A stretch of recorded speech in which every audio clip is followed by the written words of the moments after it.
bestseller. So if you're interested, let me know, I can hook you up.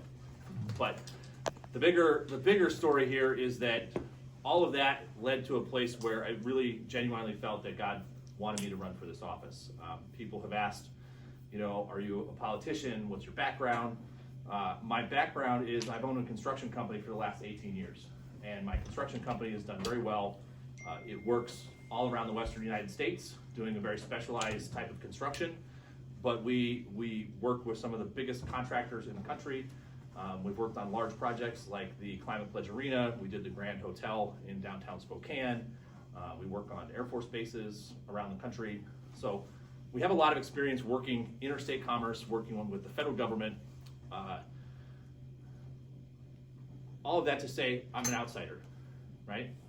And one of the things that I think is important to consider in that is when I took the book, one of the things I did was I went on a book tour earlier this year. And I went to every county in Idaho. I went to the county seat of every county and talked with the staff, talked with the elected officials. And I said, if you could change one thing in the country, you just wave a magic wand, no matter how big it is, what would you fix? And overwhelmingly, the number one answer was, we're tired of the toxic rhetoric and we're tired of nothing getting done in DC.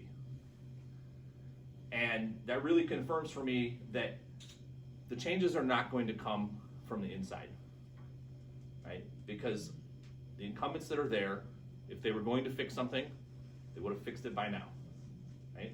Our current senator has been there for 18 years. He's been in politics since 1970, which is 6 years before I was born, okay? He's turning 83 in 3 weeks.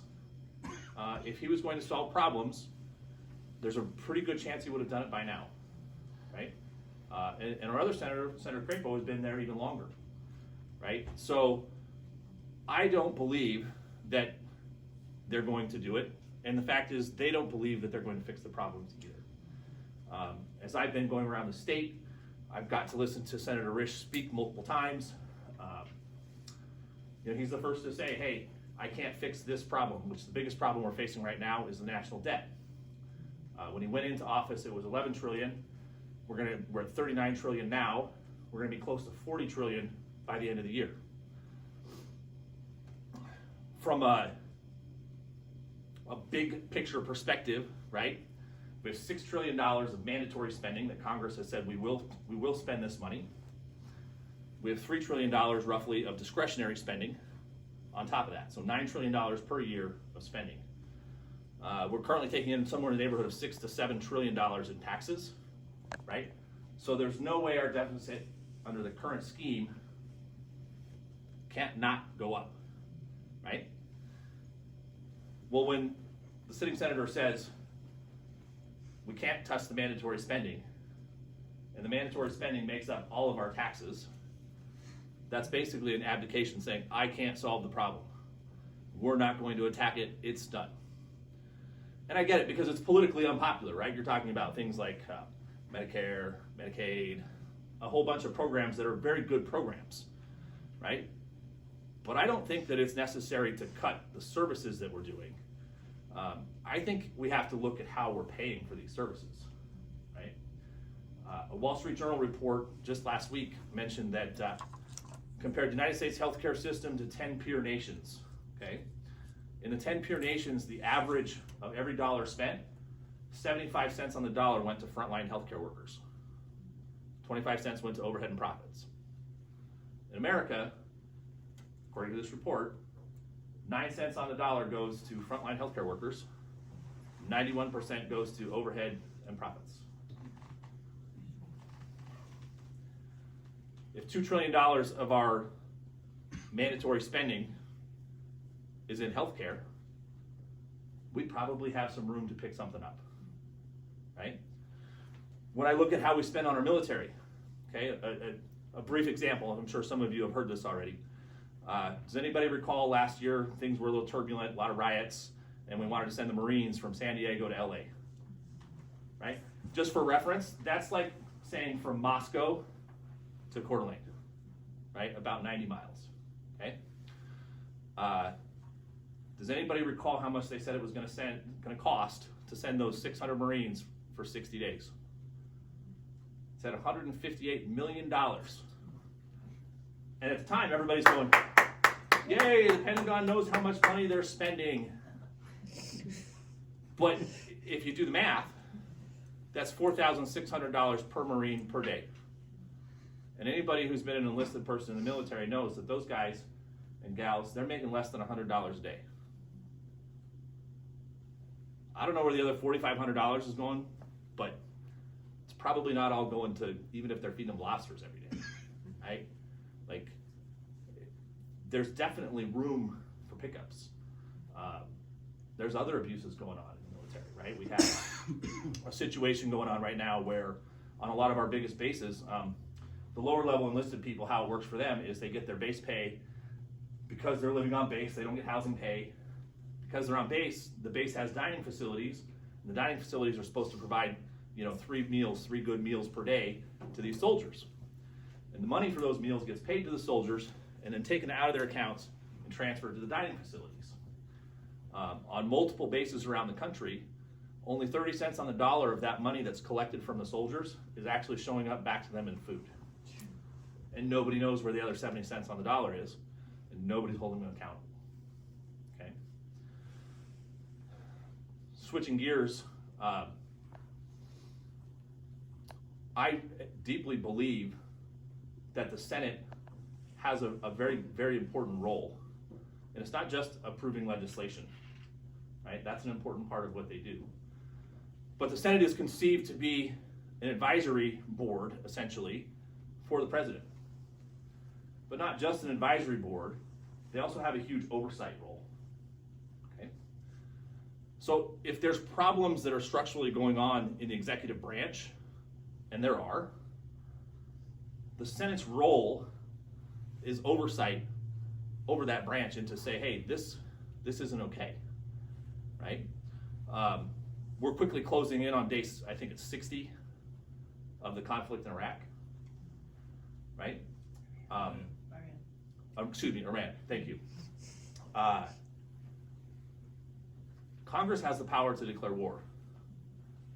The president, they've deferred a certain amount of that power to the president for urgent strategic needs. But if it goes past a certain time, and I believe it's 60 days, and someone feel free to correct me, there's a lot going on at the moment, but we're closing in on that period, and the Senate hasn't even started, the Foreign Relations Committee hasn't even started any process of oversight of that conflict, right? And with the failed negotiations this past week for any type of near-term pre-settlement, it looks like we're going to go past that timeline, right? So there's a lot of areas where things need to be being tackled that aren't necessarily popular,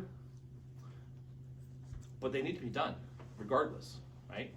And so that's the downside of having career politicians, right? Is there are some benefits. I want to steel man the situation if I can. There are benefits. You get to know people, you get to know the processes. There are upsides. But the biggest downside is that once getting reelected and maintaining your power becomes more important than doing your job, then it's time to go. So again, here we are. Senator Risch is turning 83. This isn't a partisan issue. We've seen a lot of people in their 80s in Congress and in the Senate, and we've seen that that's not such a great thing for America. We see that change isn't coming from career politicians, because career politicians are more worried about winning the next election than they are about doing the right thing for our country. I'm not a career politician, and I am not 83. So with that, I'll open to some questions. Yeah, does anybody have any questions? Yeah, Denny, so if, Jason Deegan, Coeur d'Alene, so odds are you're not gonna win, right? I've contemplated running myself, but running against incumbents is very difficult because, unfortunately the electorate is pretty ignorant. How can you impact change even if you don't win? what drives me crazy, and I thought about this for myself, is hey, I may not win, but I definitely want to make a difference in the process going forward. And so maybe the good Lord says, hey, go lose this election, but impact this. How do you see yourself doing that? Well, first off, I'm not conceding. Of course, of course. Our talking probability. Our polling data shows that as soon as people see that Senator Rich is 83, Yes. they immediately are open to another. I've heard that from Josh Roy as well. Right. He's also a competitor. What Josh is saying that, I have the statistical data to prove that. That's great. Right? Because we've run polls last year and this year Cool. to prove that. So there is actually a pretty decent mathematical probability That's great. chance there, right? And we've been working with the 5 tribes. I have crisscrossed the state multiple times so far this year. That's good. Made appearances at all of the Lincoln Day events that I possibly could. We're getting national media exposure, right? So I'm not conceding the race yet. As you But should. either way, right, my hope is that simply by standing up to the established candidate and to power, will encourage other people to do so. Because my understanding and what I've come across in this race is that there are people who have the skills to do this, right? Who have the experience. They're a politician, they haven't been entrenched in the system for too long, but they don't want to risk their career to do it. Yeah. They don't want to put their wealth on the line, right? And I won't lie, I've put myself at significant financial risk to do this. Absolutely. Right? I mean, I've invested a tremendous amount of my personal wealth to take this challenge on and make it legitimate.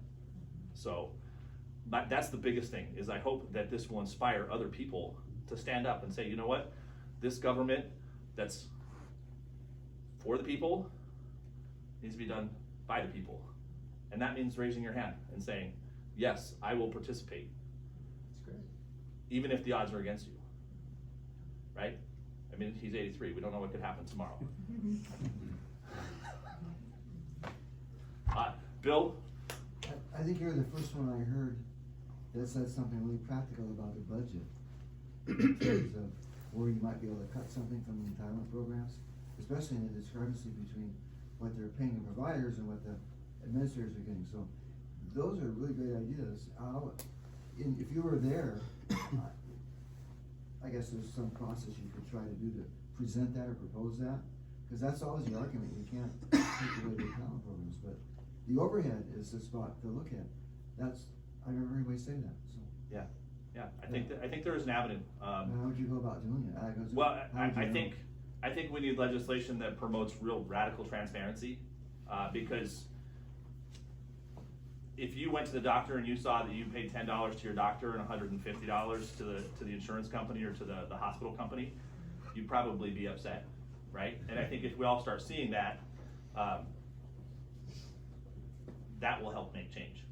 And I think they would be embarrassed as well, right? They would be afraid of the backlash from everyday people of seeing how they've been abused and taken advantage of, right? I mean, it's a form of fraud, really, right? When you overinflate prices and you've deliberately hidden the actual cost and made it impossible for people to comparison shop or impossible for people to have options, right?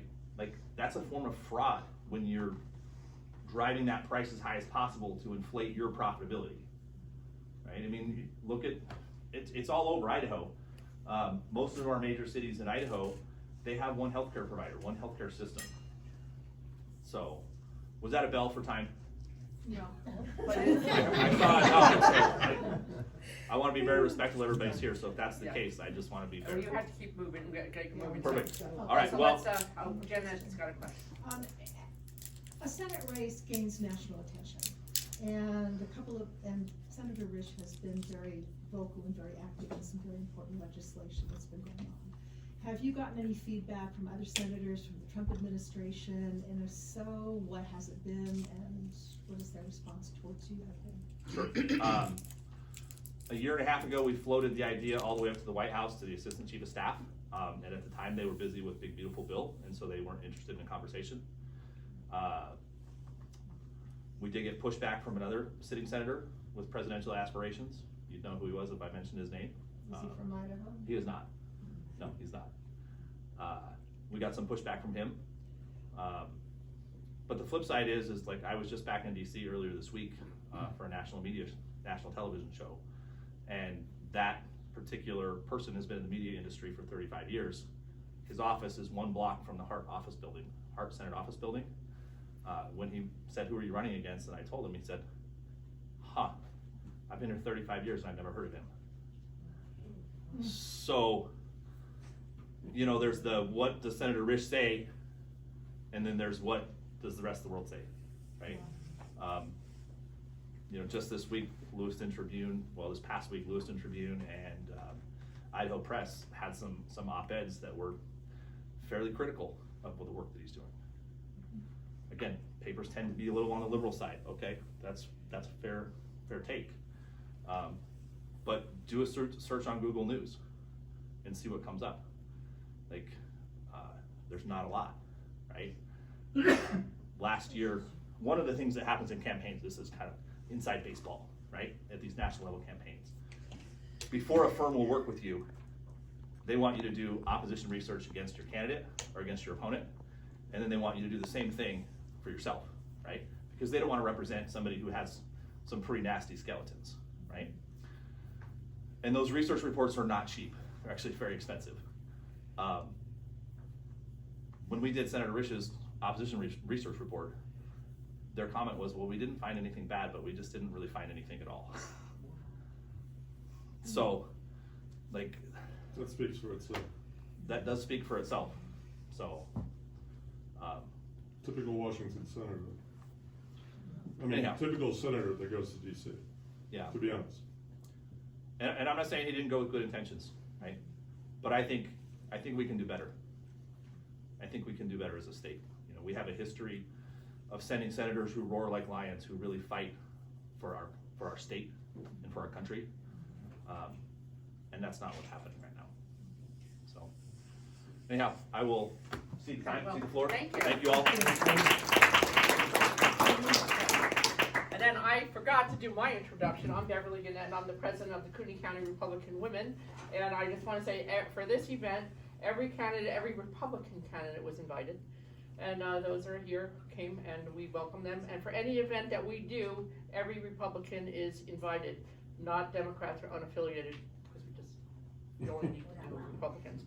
So with that, I'm going to ask our candidates to come up, and they're going to be in the seat. I'm going to ask them to do a short bio, and then we'll open it up for questions. So thanks, Julie, and Bela, and Carlos, and Bruce. That's at the end. And then I want to just say, Carlos just had a knee operation, so he's in his healing phase. So that's why he sits a lot for the next few weeks. So I want to say thank you all for coming. Let's give them a hand, because it's not My name's Bela, Bruce. Can you please take your sign down?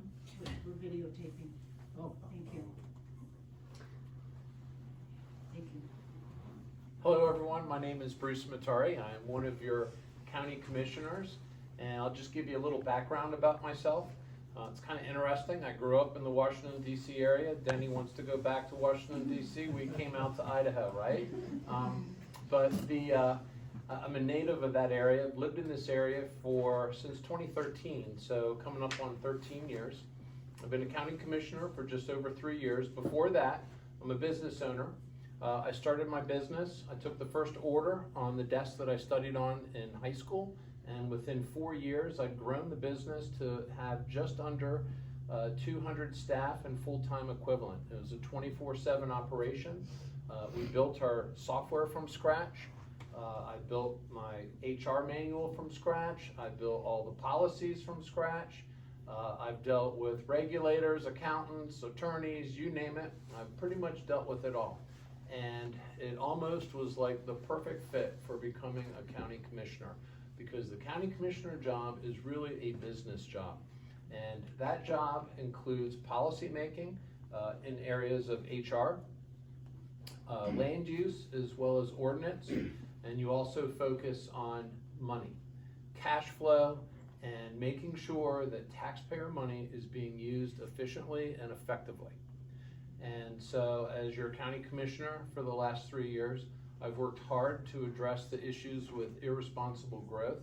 And what I mean by that is anything goes, right? Because one of the things that people don't understand in Idaho is the fact that the growth doesn't pay for itself. That it forces the residents who live here to have to pay for that growth. And as a consequence of that, it ends up creating an environment where it taxes people out of their homes. And so addressing that is one of my number one priority. Along with that, properly funding our public safety, and then of course, finally, ensuring transparency through accountability. When you get to see what we see, then you have a better understanding of what's happening in your county government. And so with that said, thank you, and I'm sure that we'll continue to talk more.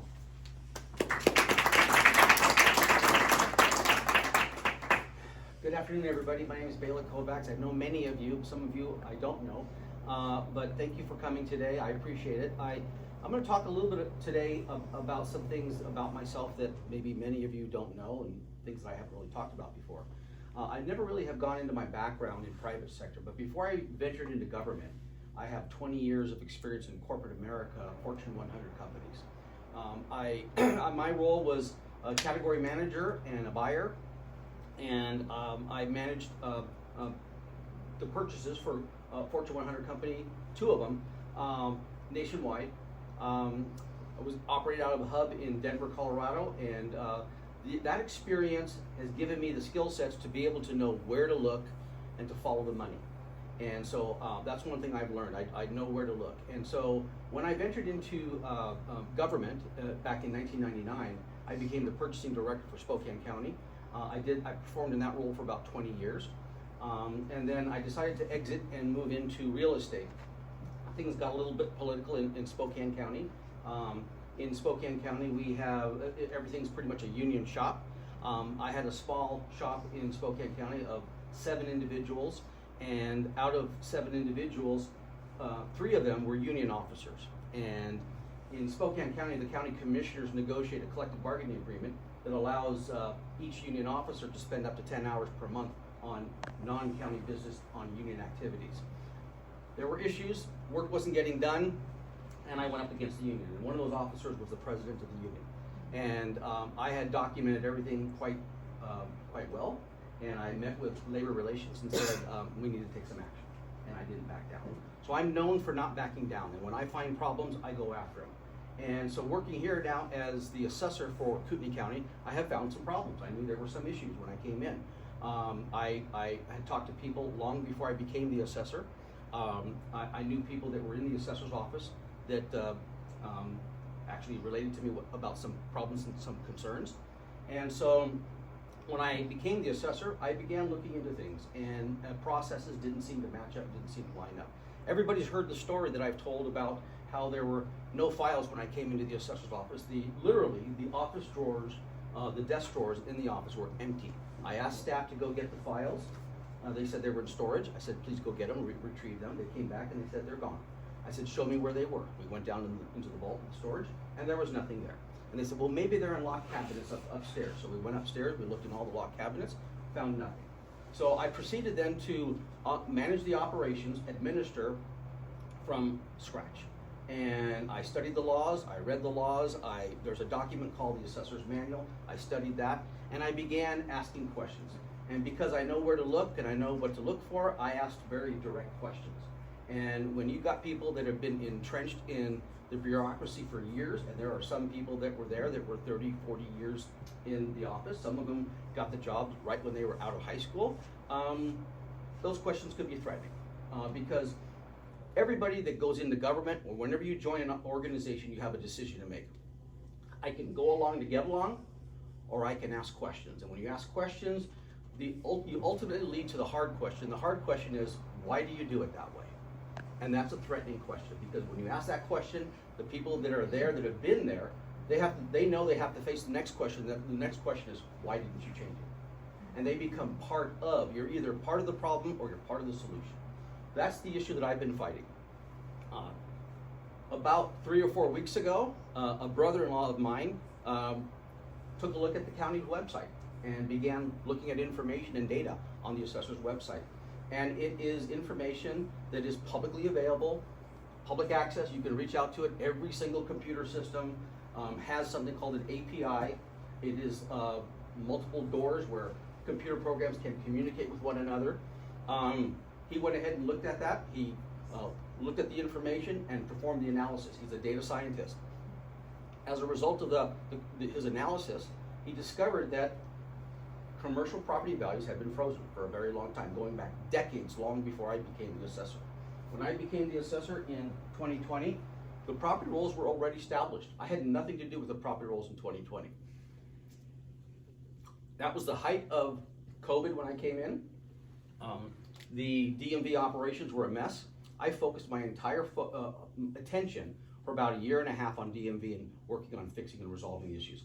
Essentially, as a result of that, I had nothing to do with the 2021 property rolls because I was really not involved in those. As the assessor, we know that all the appraisers, when they come in, you don't really achieve competency in the field of appraisal and assessment for a full 5 years. We have something called a 5-year plan, and we don't get to visit every parcel except once every 5 years. And so it's not until you have achieved 5 years that you have the full level of competency to see everything in the assessor's office.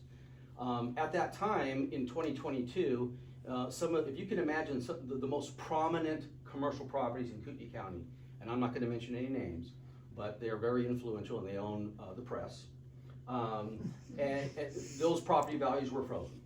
And you can go into our website, and I challenge all of you to do this right now. You can go into our website right now, go do a parcel search, look up that property, and you'll see the values were frozen. And including the time frame when I've been here, they've been frozen a little bit.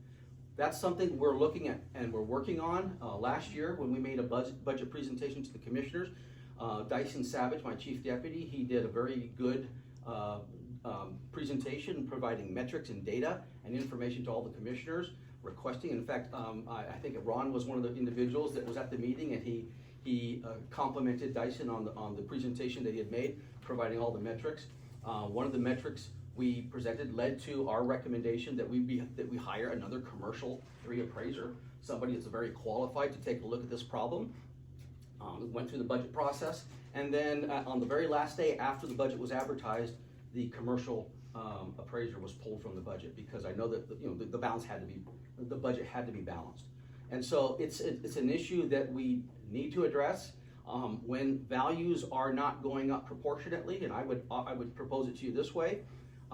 The law says that every value has to rise proportionally according to market. If the land is going up on residential property, how could it not go up on commercial property? If the value of the building materials are going up on residential properties, how could it not go up on commercial property? Concrete is concrete, right? And so there are 3 methodologies for appraisal: sales approach, income approach, and cost approach. For sales, how often do you have the one commercial property we're talking about, how often do those properties sell? Not that often, right? So if you don't have the sales data, you gotta look to the other data. Are those companies gonna give us their profit and loss of their financials? Chances are they're not going to give us that, so we don't have that data. So the last piece of data that we gotta look at is cost. And that comes down to either having our appraisers do our value assessment, but if we want a third-party opinion, we can hire an outside MAI appraiser. Or one thing we haven't done, which is something I'm looking into, I'm going to reach out. I know several contractors that manage large big box operations of construction. Have them come in, have them do a material takeoff on the cost of what it costs to build such a project. And with that, we're going to get value and information, and then we're going to take a look at raising the values on commercial properties. And with that, I will yield back to the floor. Thank you, Bela. Hi guys, so my name's Julie Hensley. I am going for Kootenai County Commissioner in District 1. That being said, you only will apply for that district, but everybody in the county, when you're county commissioner, you serve the entire community. And that I do love, because then we get to actually go out to everywhere in our community and be able to talk and see what their concerns are. I'm doing this, I really want to make sure that Kootenai County, that we preserve our quality of life. We're in an area right now where we're growing at a rapid rate. And part of that is actually diving in and seeing how we can keep our quality of life here. Other places have been doing it where we can actually see what growth has done. We need to make sure infrastructure and that is put in place. We need to make sure that our comprehensive plan actually makes it to make sure that Kootenai County is sustainable and that current residents aren't like bearing the cost of the new development that's coming in. And our current comprehensive plan doesn't quite do that. And so it's something that really needs to be evaluated to go forward in our community to make sure that we're preserving that quality of life that we have here. So a bit about my background. I am a nurse. I have spent my life advocating for people. I've been in healthcare for 20 years now. I worked in an emergency department for 10 years. It really teaches you how to be able to think under pressure, to be able to plan. I was the charge nurse in the second busiest ER in the state of California for a couple of years. And part of that is you really do have to be able to organize everything. You have calls coming in and everybody sitting there needs a bed, and it's prioritizing. And that's something I've had to do during my career, is to be able to prioritize and to be able to have life-saving interventions. And because you really are affecting somebody's lives, and as county commissioner, you're affecting everybody's in your community's lives. I'm also a small business owner. I've had to go through county regulations. I've been through the building permits. I've had to deal with all of that. And I know that it can be really burdensome on small businesses, and having local businesses is what helps our community out. Those small businesses make us thrive. People in plumbing, electricians, those are what everyday people need. When we have problems, we need to be able to reach out to those small business owners, and if we're impeding at the county level, even at the city levels, we need to be able to look at that, talk to the small businesses, see how we can affect them, see how we could be more productive. Having, when you pull permits, having the efficiency in that, and being able to speak with everybody to know what those needs are, I know is very important, because as a small business owner, I've been affected by those things. So that is why I'm running for county commissioners, to kind of be able to help. I've been in a variety of roles in my life with owning businesses and being a nurse, so I will gladly answer questions.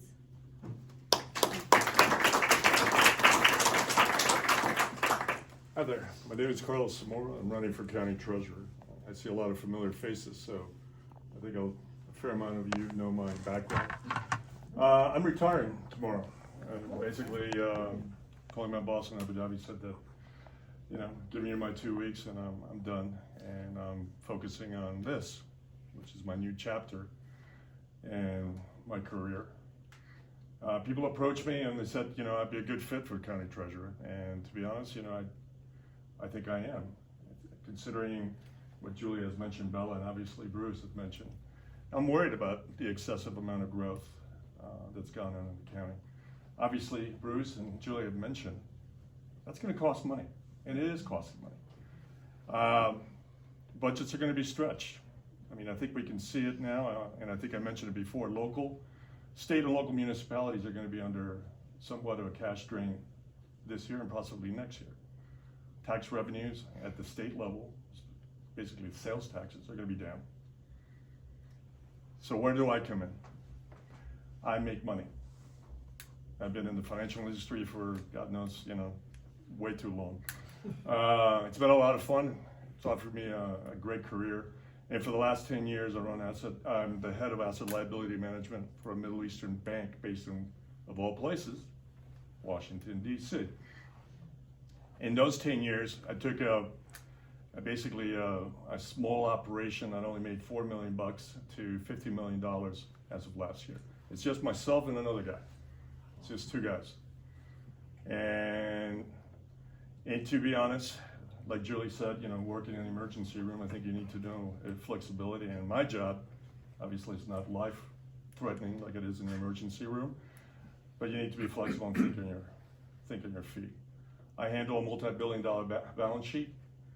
I have a fair amount of responsibilities on a day-to-day basis to make sure that not only the branch that I represent is fully funded, but I also take care of other programs to make sure that my head office, which is based in Abu Dhabi, is funded as well. I run several liability programs for the parent company, and I make sure that, that we get the best price available.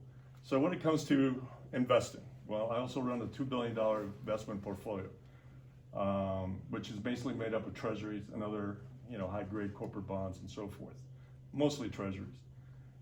My function is to get every ounce of return that I can on that investment portfolio, and for the past few years, I've been able to do that. So people ask me, well, somebody asked me, said, well, you're like, Mario Andretti, trying to drive an Uber. Well, yeah, okay, maybe that's because, the decimal numbers do change, but my main objective is to make money for you guys, to basically make sure that our county is funded at the best possible price. One of the many responsibilities, which my competitor mentioned earlier, is investing short-term cash. I'm good at that. I mean, that's what I do every day. I borrow short and I lend long. I try to capture as much of basis points I can to get a return for my institution, and that's what I'm going to do here. If I can make any amount of money to fund all the infrastructure and all the costs of the county, it's less burden on all of you, on us. We love this place. My wife and I came here 6 years ago. Actually, long story, I'm sure some of you have heard it, we honeymooned here in 1991. We went whitewater rafting down the Salmon River, which was one of the best experiences of my life. And we fell in love with the state. COVID gave us the opportunity to come down and visit here. Fell in love, we bought a house, and here we are. Met an enormous amount of friends, really good friends. We love it here. I want to keep it the same way it is. I think we all do. I think I look at all of you, we all want to keep it here. But it comes at a cost. And if I can alleviate some of that burden to my two commissioners, I'm going to do that. That's it. Thank you, Tom. Okay, so now we can open it up for questions. Yes, Ron? I got one for Bela. You brought up a really interesting topic as far as commercial real estate. Who and how were the commercial property values frozen? And how do you unfreeze it? So, the analysis that was done by a relative of mine, who's a data scientist. He used the term frozen. What he means by that is the values, and you can verify this, you can go look at the county's website, look at the parcels, and you'll see if you go back some 20 years, possibly, there are stints of say 2, 3, or sometimes 4 years. Some of those it's hard to tell because they're like corrections within the same year, but where the values didn't change, they were the same value. Let me go back to what your question was. Your question is, how do you unfreeze it? Is that your question? What really, and I alluded to it when I spoke a moment ago, what you really need to do is the state law says that all the properties have to be valued at market value. What is market value? It's what the going rate would be. And it's one of the 3 methodologies, or one of the 3 approaches for appraisal, right? Cost, income, and comparable sales. But you can only make the change if you've got the data, right? Just because you don't have the data, and I think that's the history. The history was there's a reluctancy on the part of the prior regime to make a change in value if they couldn't support the reason for the increase in the value. Because what happens? People file an appeal. It goes to the appeal, and then whenever there's appeal, it comes down to an individual appraisal. And so our staff has to go out and they have to come up with comparable sales, because that's what everybody relates to. And if they don't have that data, then they realize they're probably going to lose it in the appeal. And so there's been a hesitancy to raise the values, or they just not raise the values if they can't defend the increase. That's not in compliance with state law, because state law says it has to move. And so I would argue, and I'm arguing, that go find the data. And there are other methodologies. There's regression analysis, which is a statistical way of, you're basically running polynomials, and you're using the other variables in the equation to then determine what the value is based upon the components of the structure. The land plus the improvements, and then of course improvements can be broken up into many variables, right? And so there's just other ways of getting at the data, which historically, Kootenai County has not done. I've been in conversation with the State Tax Commission, Alan Dornfest. I've been talking to him about regression analysis and using it. If you break open the textbook on appraisal and assessment methodology, it talks a lot about regression analysis. I know regression And I asked Alan Dornfest, I said, where are the cost models? I want to look at the cost models. I want to look at those models. And he says, we don't really have them here in Idaho. He says, Bela, I have pushed all the assessors throughout the state to try and do regression, and I can't get the other assessors to do it. He says, but Bela, Kootenai County is ideal for regression. Kootenai County is perhaps the poster child because of the diversity that we have. And so I've been in conversation, and it's something I'm looking at doing. I think we need to do it. When's the last time the resort had a change in value? Well, Resort hotel. it changed in 2022, which was the first year that I was involved in the assessments, which was a big year. Lots of appeals that year, 791 appeals. It changed in that year, and again, the year for that property is always in year 5 of the 5-year plan. This year, right now, we're in the 5-year plan. And I told my staff, I said, I want to make sure that we're seeing movement by market justifiably on all the values. If I can I just add a point to this? Because I talk to assessors all throughout the state on all my trips, and multiple assessors have talked to me about this issue. And it is an issue that we're facing across the state because we've had significant development all over the state, large agricultural, chip manufacturing, data centers, large farms, like that are not getting the same treatment as everybody else. So I don't know that we want to spend too much more time on it, but it is an issue that's being faced all around the state. It's not just here. One quick comment on that. When it comes to insurance, you know, we all insure our houses, and each year when you get your insurance bill from they raise the value of your property or they've assessed it. Is there any way you can see what the insurance value of the resort is? That probably would be information that the resort probably would not release, right? I will tell you that I went down, my staff contacted the city and asked for, this is strange. If you look at our record, you see the sketch for for the resort property, it's just a square. Now, I believe that if you were to sketch the drawings and the floor plans, it would be a lot different than just a simple square. That's it, one square, one level. It's 17 stories, but there's only one square. So my staff called the city to get to the plans and the drawings, and they said that they were lost. Well, they're building onto that, and there's a cost per square foot of the resort for the new construction. Couldn't that cost per square foot be applied to the existing hotel? Well, so that's what I'm looking at. I'm looking at the cost approach and exploring it in more depth, yes. Terry's got a question. This is for Julie and for Bruce. What are your thoughts on moving the fair? Can we go first? You can go first. I mean, I have my answer for that. I'll tell you right now, it was myself and Commissioner Brooks that led the charge to get a 20-year lease at the fairgrounds to keep the fair there because nobody wants to move the fair.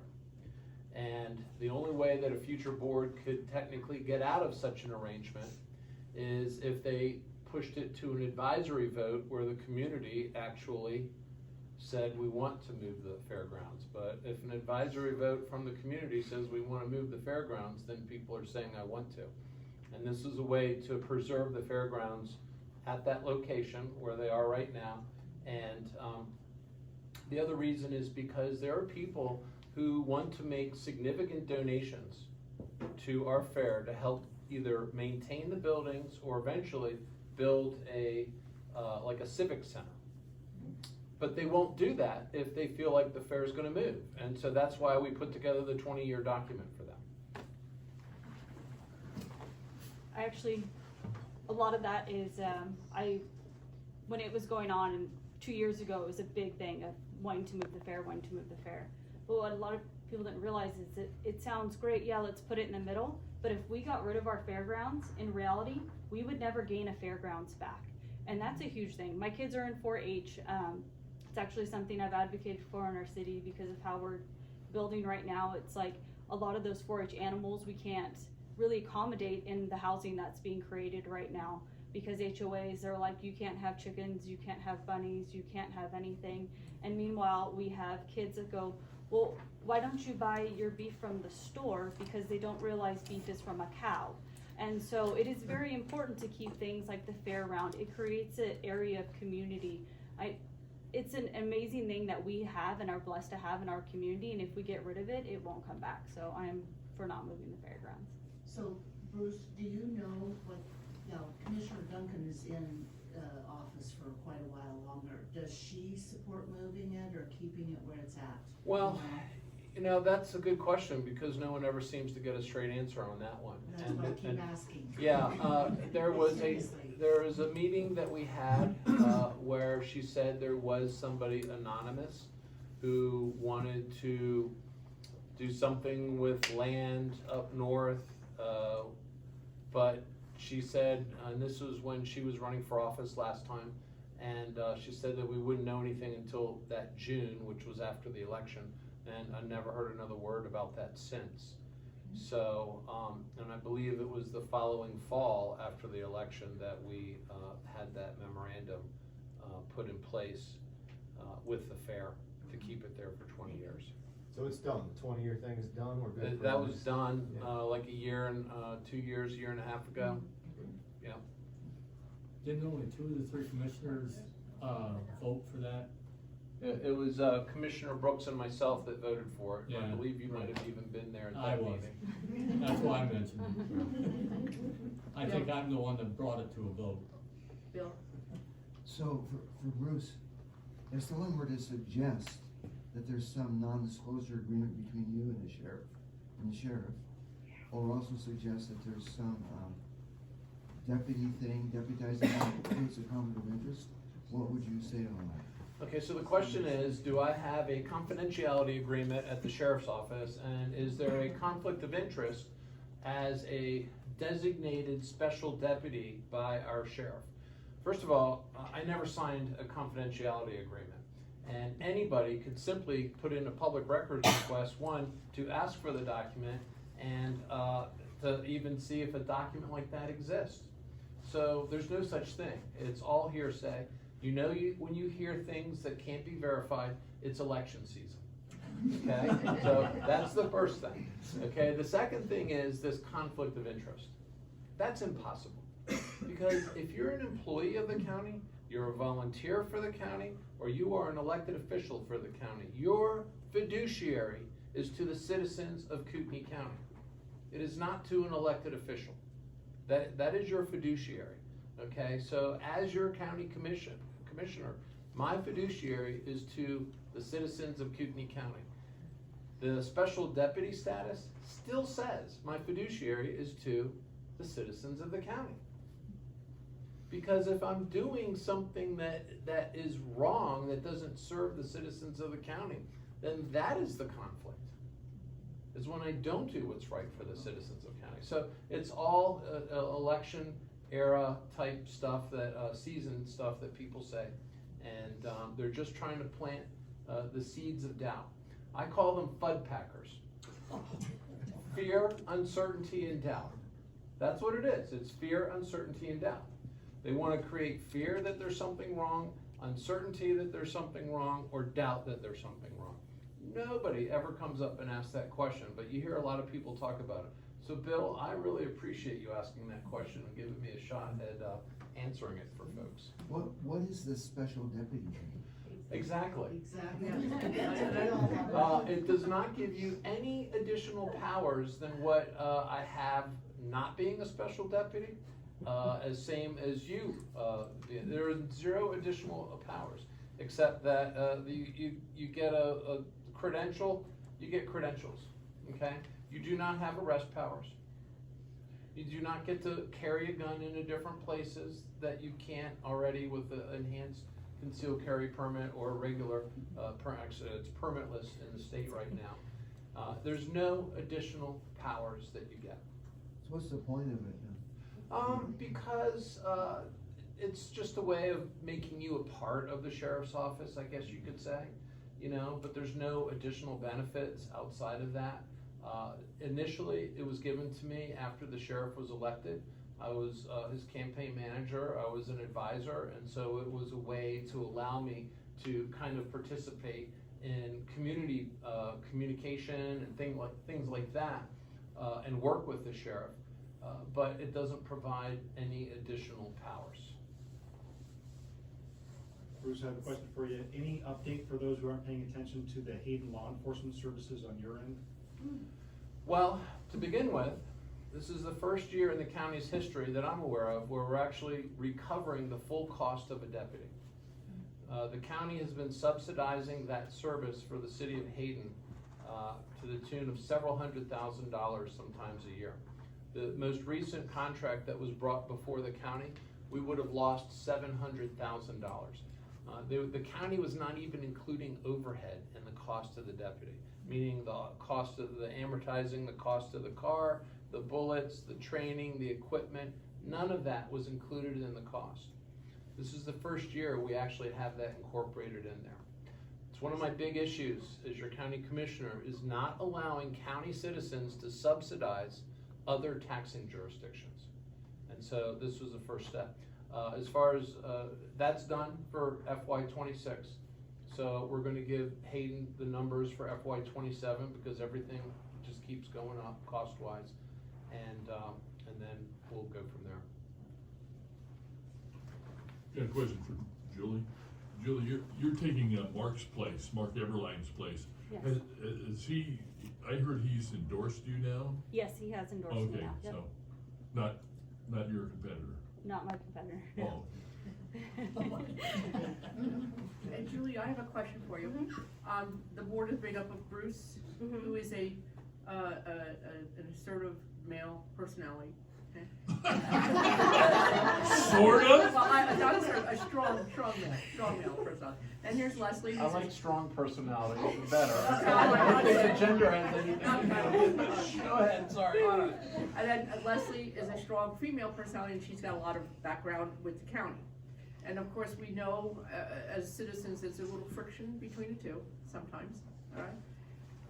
And you're coming on the board. So how are you going to work with those two personalities? And I don't mean to disrespect you, Bruce. Okay. But how would you going to work with these two kind of dynamo personalities as a third party? Yes, I was just about to say, I told you before, so I'm a third party person coming in, which I think is great. When businesses have stuff going on, they hire that third party person to come in and analyze everything that's going on because they have a different perspective. I also have a strong personality.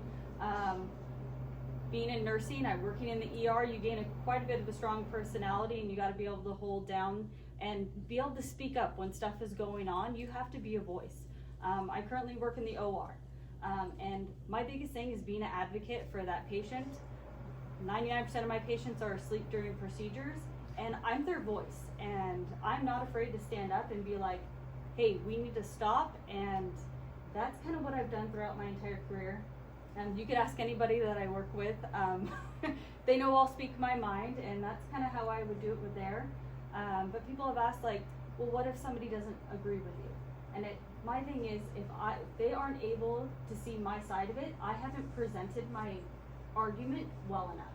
And so that's the same thing with them. It's, well, tell me why you feel this way, because that's part of having a conversation. You have to be able to have a conversation with people and see their perspective, and also be able to voice your perspective if you have a different opinion.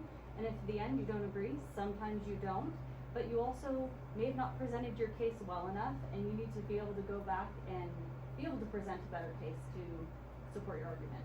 Thank you. Mm-hmm. Awesome. Could I I did not know anyone. It's a strong personality. No, what Julie is saying is correct, and I've said this to Commissioner Everline before. My job is to convince either him or Commissioner Duncan to see my way, okay? And you know, that job should be done in front of a camera so you, the public, can see exactly what's going on. Now, we don't have to agree on everything, and that's okay. But what we do have to agree on is that we have access to the same information, right? So that one of us isn't undermining the board and knows something that the rest of us doesn't know, to steer the board into a decision that they otherwise would not make. And that is the key difference, I think, is that we can agree to disagree, but we should all agree that we're looking at the same information and working together to make sure that we're all looking at it. I just want to say really quickly in response to your comment about strong personalities. If you've ever worked in crisis healthcare, you'll know that there are many factors happening all at once, and somebody's got to decide what to do, and there's a team, and they need to agree on what to decide what to do. And so I really think Julie would have the perfect background for that kind of environment, where there's so many things at once, and you've got to find out the solution that's going to be the best for all, and that's crisis management. And that's what you do all the time in the ER. And you got to do it as a team, not just on your own. Terry? Okay, this one's for Julie. What experience or expertise do you have in financial management, and how will you apply it to overseeing public funds? All right, so financial management, I worked as a nurse, my husband was in law enforcement, and we lived well below our means. We commuted a long way into town just to be able to make sure that we could save our money, because we knew we didn't want to buy liabilities, we wanted to buy assets. It was like, you don't go out to eat for dinner, we made our own meals, and spent our life very financially conservative, which I feel like is a very important thing as a county commissioner, is making sure that in your own life you've been fiscally responsible. After doing that, we started a business. We bought our first commercial property back in 2018, and it's really taught me how to deal with finances. I've done all our budgeting books for his business. I'm the one that oversees it. I've done all our Excel spreadsheets for both our businesses and our commercial properties. I formulated all of that.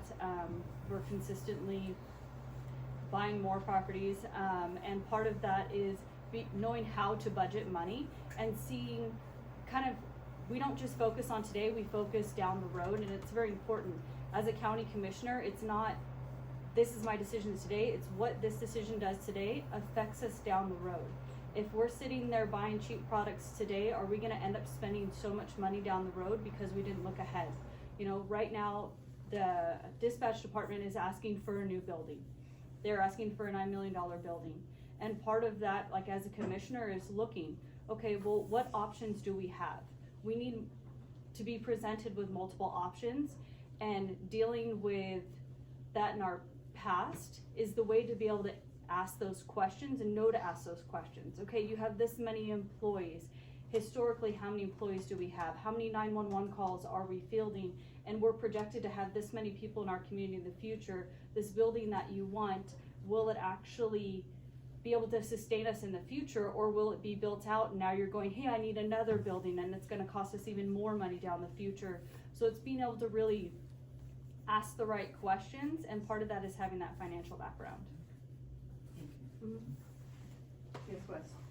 I talked to Bruce a little bit before the meeting, but Julie, I'd like to have you both.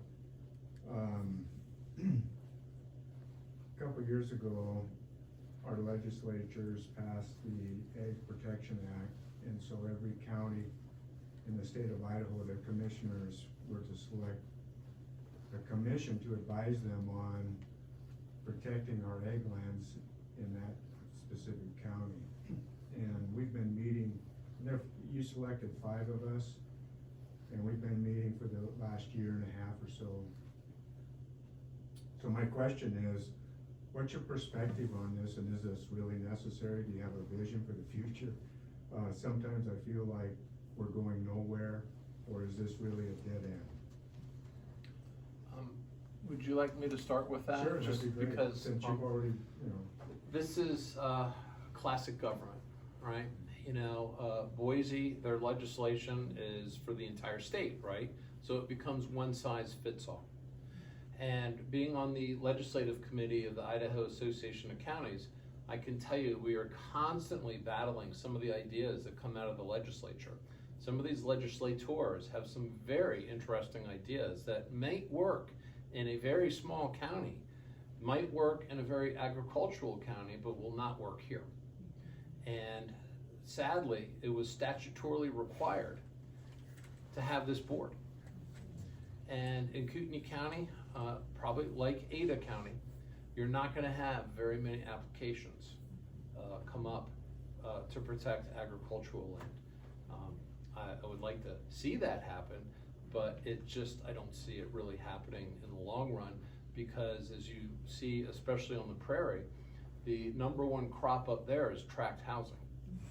And I don't think they're gonna care about protecting that land for any other kind of agricultural use. So from that perspective, it's really a one-size-fits-all legislative solution to something that is a bigger issue down south. Okay. Yeah, I have a question for Carlos. You had talked about managing the money for the treasury. Right. And investing the I guess the funds. Short-term cash. And short-term gains, or short-term funds. Do you know, I don't know if you know or not, are you restricted, is the county, are they restricted to only invest in certain types of vehicles, or are you able to just sort of? There's statutes limiting the amount of products you can invest in. And the risk factor on. Exactly. Yeah, cause I would be concerned about having, access to funds to be able to, trade or do whatever you wanted to, whenever, even though you have a good track record, but you would probably be better than not having anybody invest those funds, correct? I mean, you actually have to explore every avenue access that you have. I go back to my current position. I have very limited products that I'm approved of. They call it an approved product list. Okay. And the approved product list is limited because obviously, I've worked luckily for a very conservative institution, and liquidity and safety is paramount. So I'm limited, by the amount of products that I can invest in. So that obviously for an investment manager or any person in my position, it kind of cuts the avenues in terms of revenue generation. But then on the other hand, you have to be creative. You have to look at, you have your approved product list. You have to look at each product, and within that product, what's the duration? How much can I extend? What are the parameters in terms of, how much can I invest in that product? So my job as an investment manager, I go to every product, I see the parameters I'm guided by, and I try to maximize them. I mean, the beauty, to be honest, I have a lot of fun in what I do. Just because, I'm like a kid in a candy store. I mean, I get to play with somebody else's money, but that's not good. My role is safety, #1, and return. I do have a budget. Every year that budget keeps getting bigger and bigger, and so along with that budget increase, there comes the challenges. Where can I find that extra revenue so I can make my budget? And it's like a moving target, but it's a challenge. It's something that I enjoy. I've been able to succeed at it, and can I translate to the treasurer's office at Kootenai County? I believe I can. I'm bringing, private sector, private industry knowledge to a government job. I believe Steve and his staff have done a great job. And again, paramount is safety. Short-term cash, so we can meet all the obligations the county has. And Go ahead. does Steve currently do that now? Do they currently do that in the treasurer's office? Yes, they do. Okay, perfect. Yes, they do. And they've done a nice job. They've done a very good job. Anybody else? I do have one question. Jeanette. I've lived in Kootenai County for over 35 years, and way back in the day when I was contesting a piece of property on a lake that I owned, the appeals time was about 6 to 7 weeks long. And I noticed over the years that the appeal process time had gotten so severely shortened, it was like 2.5 to 3 weeks. And that indicated to me that the county was not the least bit interested in hearing from the constituents if they had an issue about what was going on with their property assessments. Because it does take time to research whether or not your property is up to snuff with somebody else's. And what I found when I was researching my property that I contested is that it was very unfairly evaluated. what is the length of time for the appeals process now, and is it going to be lengthened to give the property owners a little more time to appeal? Okay, thank you for the question. Did everybody hear the question? Yes. Okay. So there's two answers to that. The first answer is the time frame is governed by state law, and it's the state legislature that establishes the time frame. And essentially, we have to issue our assessment notices to the property owners by or before the first Monday of June of every year. So does the state change that? This- Because the- it used to be like May 2nd or 3rd. when The we state got- legislature would, yeah, it's the legislators that would change that. Okay. And so, and That's then what I once the assessment notices have been issued, then property owners, they can look at them, and Mhm. generally speaking, even starting on that first day, that first Monday of June, people can come in and talk to us and ask questions, and we certainly wanna get it right, cause sometimes there's information that we don't know, right? And so, but they have up until the 4th Monday of June, which is when it closes, they have to submit their appeal by that deadline, right? Now, when I got there as the assessor, the staff was pretty much firm on that's the only window of time that we want to take questions from the public. I have changed that. What I've changed, and let me qualify this by what I'm saying. I believe that any property owner should be able to come in at any time and talk to us about their property. What is different is they only have the opportunity to change the value for the property roll within that window, within that 4-week window, well, roughly 4 weeks of time to file an appeal. If they don't do it by that deadline, then it's pretty much in the roll, it's certified in the roll, and that's the value for that year, right? Mhm. But if let's say they missed the deadline, we certainly want them to come in, because that does happen. We want them to come in, I say that they shouldn't be limited to just that 4-week window to come in and talk to us. They should come into us at any time. We'll make notes, we got files, we got records, we can retain that record, and then come next year, when we assess that value, we need to make sure that we pull out those notes and we adjust the value, if in fact we need to adjust it. So there's two answers to that question. I hope I answered your question. Yeah, I guess as I'm looking back on it, when I took my appeal, it was before the county commissioner, so maybe it was a county commissioner issue. But it appears as if the state has made that rule. Because Yeah. I remember we had like a 6-week appeals process to go before the commissioners, and now it seems like it's very short. Well, it's possibly before my time, that could have changed, Oh, I it don't was way know. before your time, Yeah, I'm so, sure. but even though you come before the Board of County Commissioners, Mhm. that law is governed by the state legislature, so Okay. they control that. So it's their fault. Terry? Okay, this is for Carlos. If the county faced a sudden revenue shortfall, how would you respond in your role as treasurer? I think that,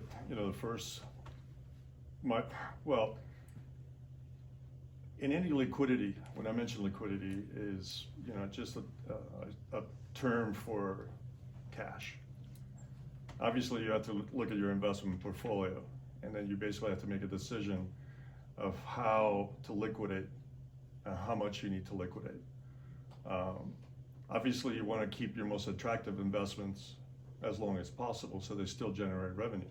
But at any time that there's a need for cash, you need to look at your investment portfolio and liquidate what you think is best or least attractive to meet those liquidity needs. Is that it? Okay.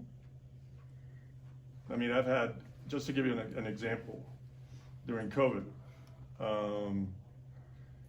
I run a liability program for my head office as well for myself. And when you get COVID, there was almost like a mini panic in the cash markets in terms of the general markets. I was asked to liquidate. Customers came to us, and they were holding obligations of my institution, and obviously not only my parent institution, myself. And we needed to take those liabilities back, which means I had a run in cash because I had to pay these customers off. And then I had an investment portfolio. And to meet that need, to meet our needs, I had to liquidate my investment portfolio. So you look at your investment portfolio and you look at you want to keep what's attractive, and you liquidate what's going to get you the maximum amount of dollars to meet those needs at that date. Bill? So, given the shortfall in finances in the state, And, like new construction or urban renewal closures, how could you not have to raise taxes in the future when there's all those people moving in, more pressure on services, more schools, more fire, more police, all that? Can you see a way in which you can avoid having to raise taxes? I'll leave it to. Well, yeah, the treasurer doesn't affect the tax Yeah. base like that. No. That's the problem, is that growth does not pay for itself. So how can you make growth pay for itself? Well, I'll give you an example, impact fees. Idaho legislature has allowed counties and cities to impose impact fees. We have been trying, since I've been a county commissioner, 3 years now, to impose a jail impact fee. We cannot, because 4 people in the city of Athol, council members, voted to not collect the jail impact fee. Now, the jail is a state mandated service. And they said no, which effectively nullified the entire county jail impact fee. So I worked with Joe Alfieri to try to amend the statute so that cities shall collect for jails and courthouses. And we got it through the House, but it sat in a drawer in the Senate and didn't come out into committee. So that's one way. Another way is through the comprehensive. Excuse me, before you go on. So if one city says no, you can't get any? You can't, because it creates what's called disparate impact. So then, let's say you live in that city and you don't have to pay the impact fee, but Jason here lives in another part of the county and he has to pay the impact fee. Right. Why does he have to pay and you don't? And so it creates an imbalance, and then what happens is you can take that to court, and oftentimes, in Jason's situation, he would win, because we're not charging you, because the city doesn't want to capture that fee. Now, another way to address the tax issue is with the comprehensive plan. Just about every place I go, I ask people, and I will ask you here, who wants to see Kootenai County grow faster? Raise your hand. Yeah.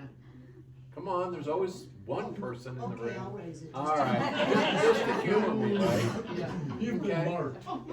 You're Well, walking home. the way that you address that is with the comprehensive plan.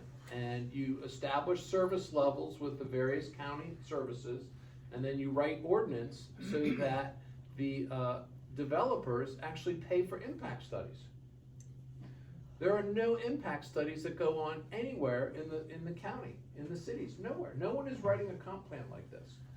And so what happens is that you get the impact studies and they determine if it throws the service levels out of whack.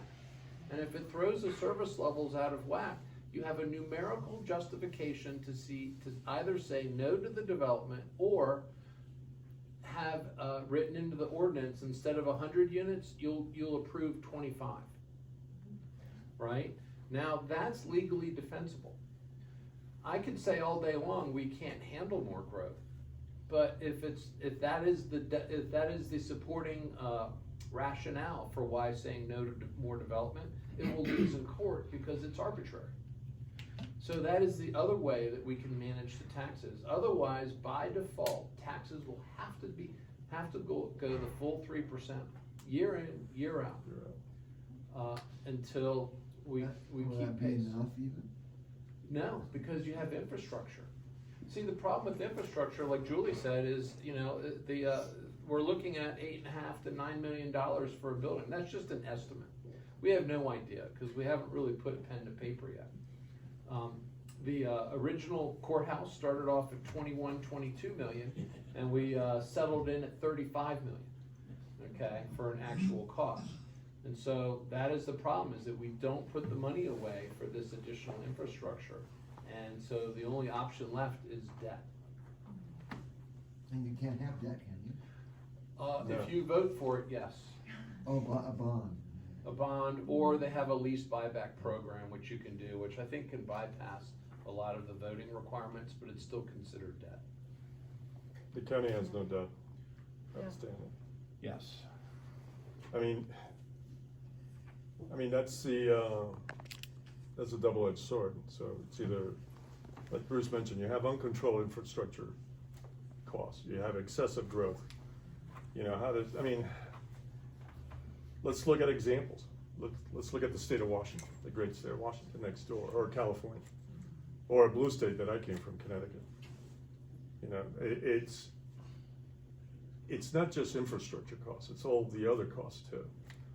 And how does you know, governments are very,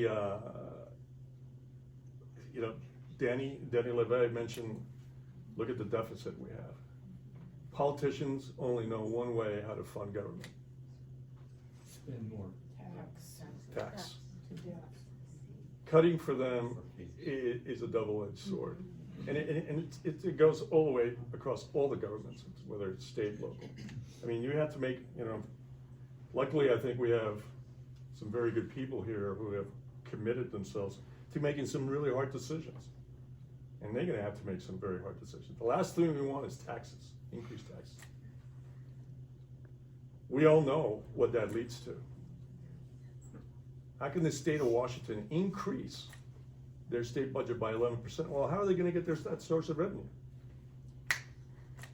Carbon tax. There you go. Oh, what a brilliant idea. You're already number 4 in the US in terms of carbon tax, and now you're number 1. You're ahead of California. The other brilliant idea, there's no state income tax in Washington, right? It's been voted down 12 times. So what do? Well, let's tax the millionaires. What a brilliant idea. So if you're a dual income house and you're making $500 each, spouse, husband and wife, guess what? You just got a 9.9% increase on your tax bill. And it wasn't voted on. Hmm? I said, and it wasn't voted on. And it wasn't voted on. It's being challenged now. It's being challenged. But the geniuses in Olympia said, so what do you think that's gonna happen? You know what the #1 state was in 2025 in terms of immigration? Was South Carolina, percentage-wise. Guess who #2 was? You mean immigrants from? Immigrations from other states. Migration. Migration from other states. Migration. Sorry. So, I mean, you know, it's a never-ending issue, and you know, that's why we're trying to. That's why we're here. That's why we're trying to make, you know, we're trying to make hard decisions. So at the long run, it saves everybody your hard-earned tax dollars. Because they're hard-earned. I encourage everybody, because right now the county's doing their comprehensive plan, to go to those workshops. Like City of Post Falls started a while ago, I started going to those because not many people show up, and so it's the opinion of a few that gets passed on. And when you don't realize holes that are in it, like I've tried to address many times the City of Post Falls because they have a lot of holes in their comprehensive plan that allows for high density building. It's like, all right, you want R3 zoning? They say no. They go, okay, so we're gonna do commercial. I want to be zoned commercial. And they say, yes, you can have commercial there. And then they put in a PUD for high density, and planning and zoning has to say yes because that is a hole in the comprehensive plan. We weren't collecting impact fees for the fire department in the City of Post Falls. I had to speak up during one of their city council meetings and say, why aren't we collecting impact fees for our fire department? And they go, we're not collecting impact fees for the fire department? And now they're collecting impact fees for the fire department. But unless like citizens actually look into what's going on, assess what's going on, and put in their input, sometimes it's not trapped. So it is nice to get input from people of the city, of the county, and be able to say, hey, look, this is our concerns, and that way we could come up with a way to resolve it. And as he said, it's using fact-based, not, if you leave holes in it, you have to have definitive numbers in the comprehensive plan, because it does an undue burden.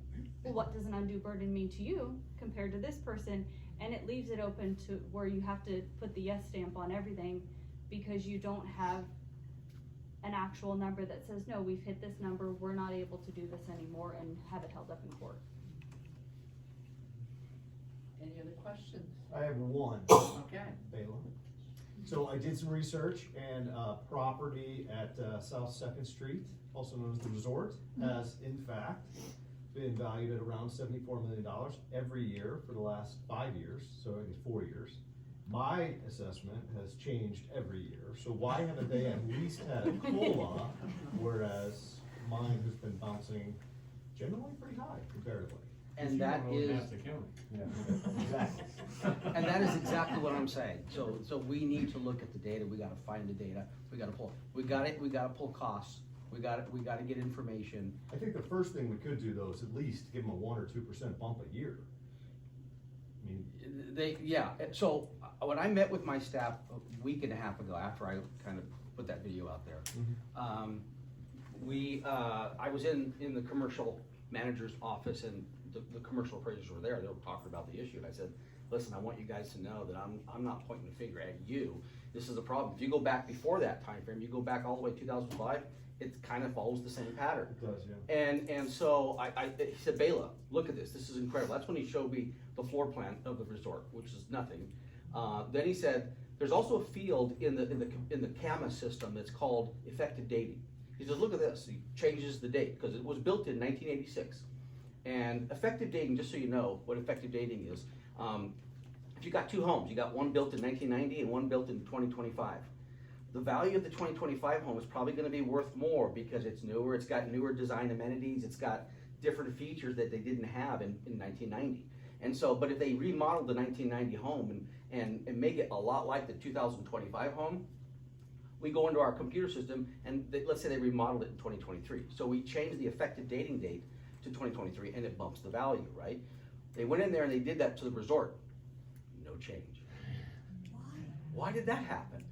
Well, there's problems with depreciation. There's all kinds of problems with the way the computer system was set up and customized. It's almost like it's locked down.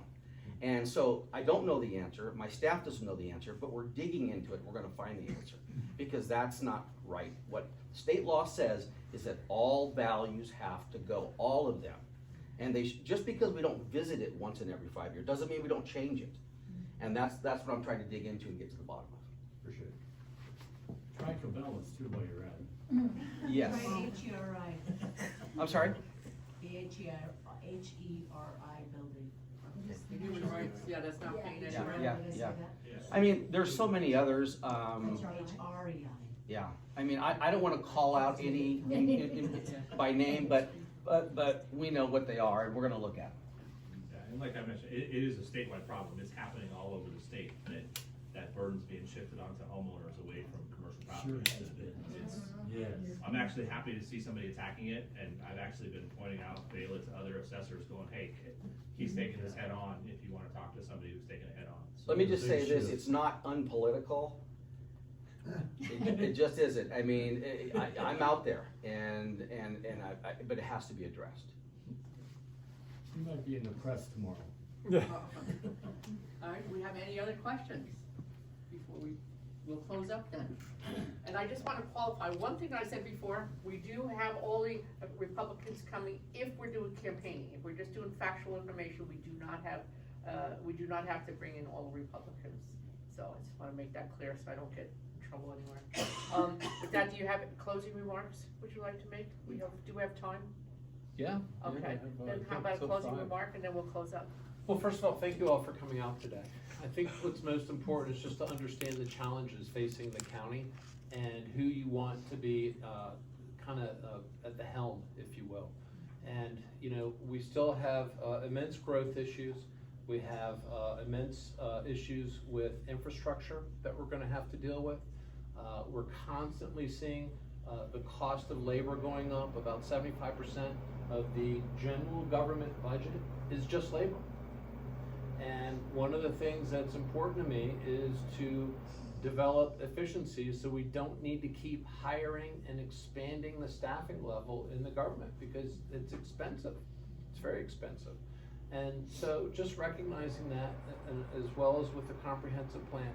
If we can get the right comprehensive plan in place and we can work with the legislators to allow the counties to start collecting the impact fees that we need, that is going to create a general relief in essence so that you're not forced to have to pay for the growth that you currently already are forced with. And so I think that it's important that when you look at a county commissioner position, You want someone with good policy understanding and good understanding of math, cash flow, things like that. A business experience, I think, really serves that position well. And so I hope to earn your support. Thank you.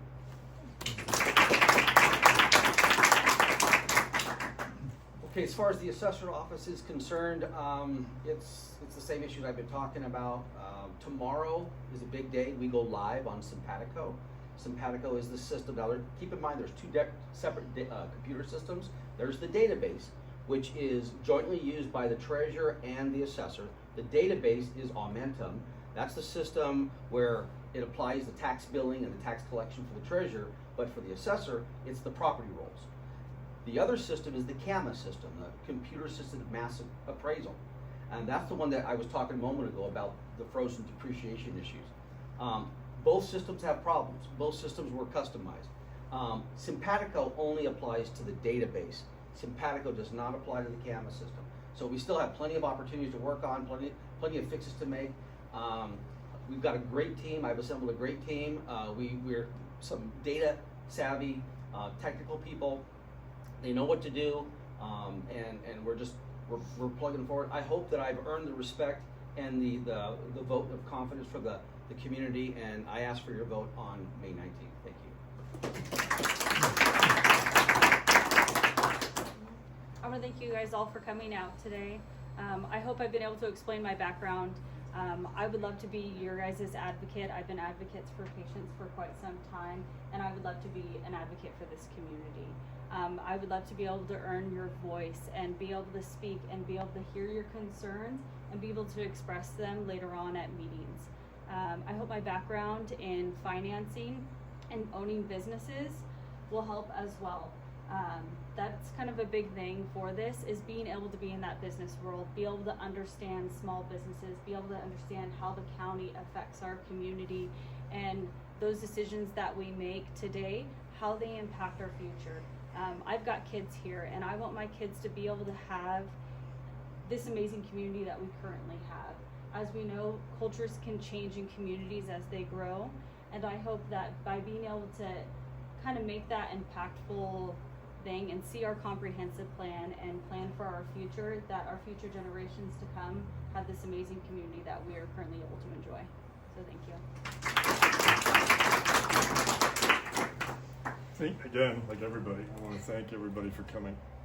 I hope for the past hour and a half, I've been able to at least project that I can manage the county's cash effectively, safely, and with the ability that I've learned over the past in my career to make a return, to effectively, lessen the strains that are going to